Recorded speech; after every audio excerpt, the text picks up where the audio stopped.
teman-teman, selamat datang di Minipods. Kali ini, aku, Siva Nailal, akan membahas tentang penggunaan bahasa Indonesia formal dan informal yang baik dan benar. Mungkin orang berpikir, buat apa sih belajar kayak gini? Apa sih manfaatnya? Kan kalau mau ngobrol, ya tinggal ngomong aja. Kenapa harus ribet-ribet belajar ini itu? Nah, kedengarannya sepele kan? Padahal ini tuh penting banget karena ini tuh hal dasar yang harus dimiliki oleh semua orang. Ingat gak sih sama peribahasa, mulutmu adalah harimaumu? Nah, peribahasa ini kan punya makna bahwa perkataan kita itu bisa saja loh menyakiti hati orang lain. Nah, selain itu juga perkataan kita bisa mencerminkan bagaimana kepribadian kita.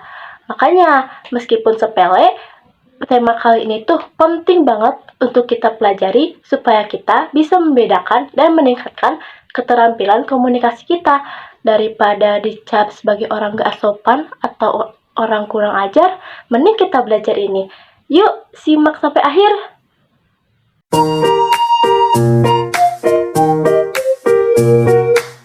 Nah, sebelum kita masuk ke cara penggunaannya, kita harus paham dulu nih, apa sih yang dimaksud dengan bahasa formal dan informal itu?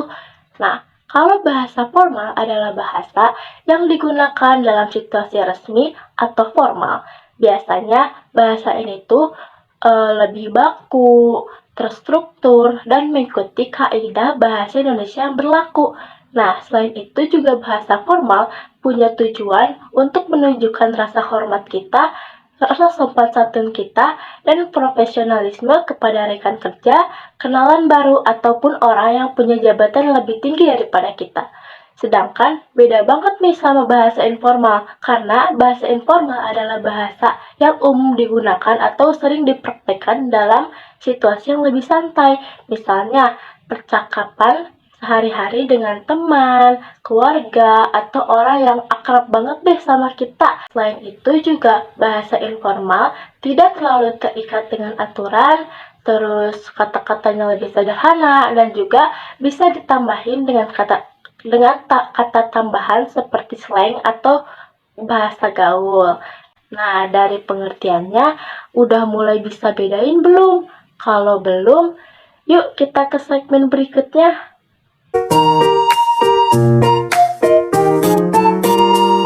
Seperti dalam pengertiannya, bahasa formal itu kan dipakai untuk situasi yang resmi atau formal, atau tempat yang membutuhkan kesopanan atau kehormatan yang tinggi. Nah, contohnya kayak rapat penting, seminar, pidato, atau acara kantor.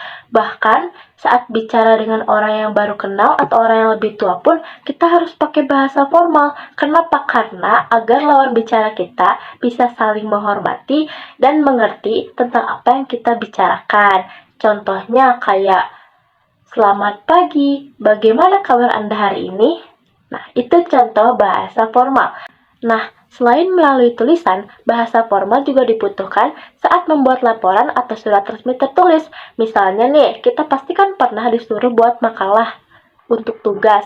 Nah, makalah kan salah satu contoh dari laporan yang penulisannya itu harus sesuai aturan. Makanya kita harus pakai bahasa formal supaya mudah dimengerti. Contohnya, penelitian ini bertujuan untuk mengetahui dan sebagainya.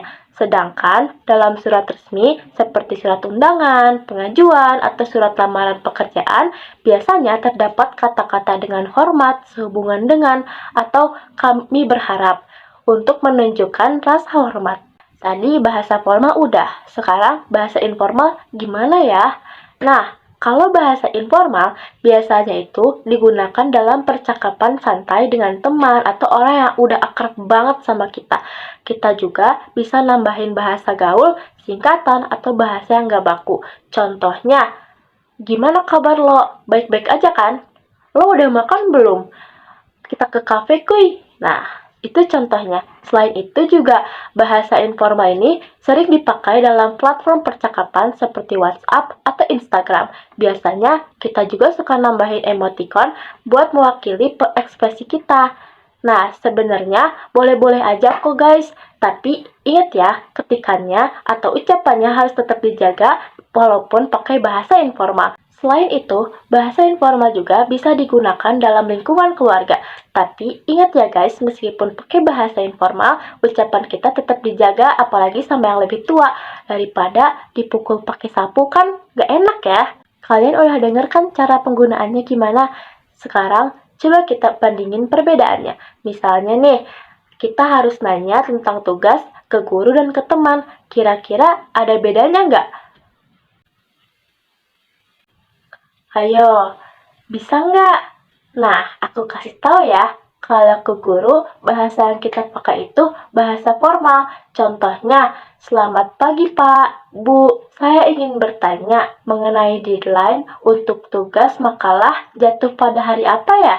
Terima kasih. Sedangkan kalau ke teman itu biasanya kita pakai bahasa informal.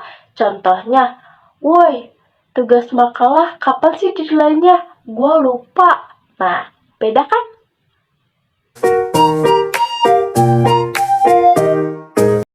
Oke guys, sekarang aku mau ngingetin lagi apa sih manfaatnya belajar kayak gini. Mungkin setelah kalian lihat tentang cara penggunaan, pengertian, dan itu bikin kalian tuh ribet banget sih cuman buat ngobrol doang. Jangan sampai kita tuh komunikasi kita tuh terhambat cuma karena salah berbahasa guys. Justru kita harus mulai banyak berlatih, mulai memperbaiki. Karena pakai bahasa yang benar sesuai dengan situasi dan lawan bicaranya itu sangat mempengaruhi penilaian orang lain atau cara pandang orang lain terhadap kita. Selain itu juga kita bisa membuat situasi yang nyaman, terhindar dari salah paham, atau situasi yang canggung. Nah, coba kalian bayangin kalau misalnya lagi acara formal, ketemu orang baru, kita pakai bahasa informal. Kayak tiba-tiba, lo apa kabar? Udah lama gak ketemu. Lo baik-baik aja kan? Padahal kita baru pertama kenal. Kayak, lo siapa? Sokap banget gitu. Kan pasti orang-orang bakal berpikir aneh ke kita. Atau sebaliknya, ketika lagi acara informal atau ya percakapan santai, kita pakai bahasa formal. Kan tiba-tiba bisa saja percakapan itu jadi kaku dan juga terputus gitu. Kan kita malu gitu ya, pengen pulang kayak, aduh malu banget udah nimbrung, malah memutuskan percakapan. Nah, jangan sampai kayak gitu guys. Makanya, yuk mulai sadar dan perbaiki dengan cara berlatih supaya banyak orang yang mau bicara sama kita. Karena kalau orang lain nyaman, kita juga pasti ikut nyaman kan? Oke guys, itulah pembahasan hari ini di Mini Podcast. Gimana? Mudah dimengerti kan? Semoga pembahasan kali ini bisa memberikan wawasan yang berguna dan bermanfaat, khususnya dalam hal berkomunikasi. Jangan sampai ini jadi hambatan kalian untuk berkomunikasi dengan orang lain ya, karena ternyata masih banyak banget yang harus kita pelajari supaya kemampuan berbahasa kita jadi lebih baik ya. Nah, sebelum mengakhiri, aku ada pantun nih buat kalian semua. Malam hari terasa terang. Cakep. Melihat ayam sedang berkelahi. Cakep. Kalau mau disukai banyak orang, yuk berbahasanya dibenahi.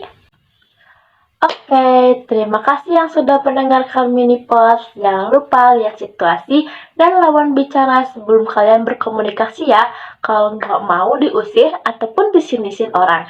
Nah, sampai jumpa di episode berikutnya. Semoga ada ya.